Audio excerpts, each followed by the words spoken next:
রাজনীতিতে মন নেই কাঙ্গনার, ফিরতে চান অভিনয়ে।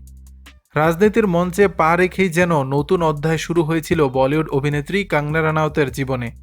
বলিউডের ঝলমলে দুনিয়া পেরিয়ে বিজেপির তারকা সাংসদ হয়ে উঠেছিলেন তিনি। কিন্তু হঠাৎই যেন পাল্টে গেল সুর। সাংসদ হয়েও নায়িকার মুখে এখন ক্লান্তির সুর। অভিনেত্রী সোশ্যাল হ্যান্ডেল ইনস্টাগ্রামে দেওয়া নতুন স্টোরি যেন ইঙ্গিত দিচ্ছে কঙ্গনার মনে জমেছে রাজনৈতিক জীবনের অস্বস্তি ও অনিশ্চয়তার ছায়া। ভারতীয় গণমাধ্যম সূত্রে জানা যায়, সম্প্রতি কঙ্গনা বিজেপি তথা কেন্দ্রীয় মন্ত্রী সুরেশ গোপীর একটি সাক্ষাৎকার শেয়ার করেছেন ইনস্টাগ্রাম স্টোরিতে, যেখানে সুরেশ জানিয়েছেন রাজনীতি ছেড়ে তিনি অভিনয়ে ফিরতে চান। এই স্টোরিতে কঙ্গনা লিখেছেন, রাজনীতি এমন একটা পেশা যার পথ সহজ নয়, বড্ড কঠিন। রাজনীতিতে তেমন টাকা পয়সা উপার্জনও নেই, উল্টো নানা রকমের খরচ রয়েছে।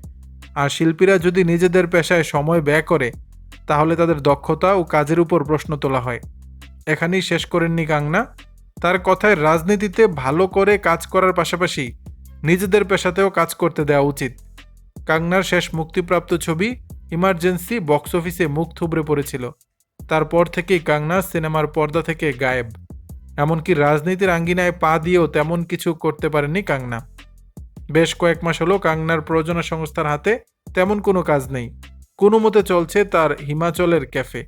সব মিলিয়ে কঙ্গনার এখন লড়াইয়ের সময়। এই সাক্ষাৎকারে সেই লড়াইয়ের কথাই জানালেন কঙ্গনা। দর্শক, বিষয়টি নিয়ে আপনাদের মতামত জানাবেন নিচের কমেন্ট বক্সে।